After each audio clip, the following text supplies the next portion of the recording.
Hi! இன்னைக்கு வந்து ஒரு சூப்பரான ஒரு டிஷ்ஷு தான் செய்ய போகிறோம். இது வந்து கோதுமை ரவைய வச்சு செய்கிறது. உண்மையாவே இது டேஸ்ட் ரொம்ப சூப்பரா இருக்கும். இது ரொம்ப ஹெவியா இருக்காது.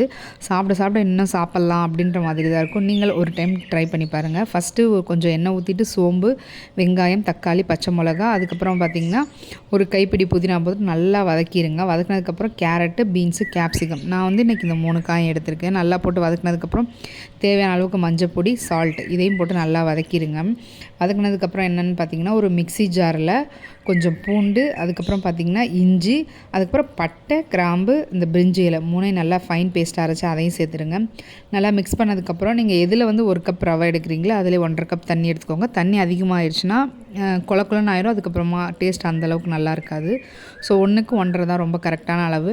அதுக்கப்புறம் புதினாவும், கொத்தமல்லி, அதுக்கப்புறம் பார்த்திங்கன்னா ஸ்ப்ரிங் ஆனியன் நான் சேர்த்துட்டு இறக்கிட்டேன். உண்மையாகவே டேஸ்ட் வேறு லெவலில் இருந்துச்சு. நீங்களும் ட்ரை பண்ணுங்கள்.